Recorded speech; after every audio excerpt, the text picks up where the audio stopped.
scattered showers and thunderstorms will remain possible into the upcoming weekend. A few of the thunderstorms could become strong with potential for gusty winds, heavy downpours, and frequent lightning. Spotter information statement. Weather spotters are encouraged to report high wind, hail, and flooding to the National Weather Service Forecast Office in Miami. For the excessive heat warning, dangerously hot conditions with heat index. Wow, this is my first ever EHW. For the heat advisory, heat index values up to 111 expected. The areas affected include coastal Collier County and inland Collier County. The hazardous conditions are expected for the excessive heat warning until 8 p.m. this evening. For the heat advisory, from 8 p.m. this evening to 8 p.m. Sunday.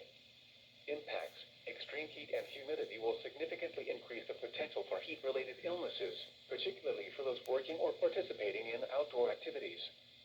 Drink plenty of fluids, stay in an air-conditioned room, stay out of the Sunday, and check up on relatives and neighbors. Young children and pets should never be left unattended in vehicles under any circumstances.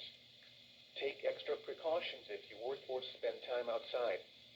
When possible, reschedule strenuous activities to early morning or evening. Know the signs and symptoms of heat exhaustion and heat stroke. Wear lightweight and loose-fitting clothing when possible. To reduce risk during outdoor work, the Occupational Safety and Health Administration recommends scheduling frequent rest breaks in shaded or air-conditioned environments. Anyone overcome by heat should be moved to a cool and shaded location. Heat stroke is an emergency. Call 911.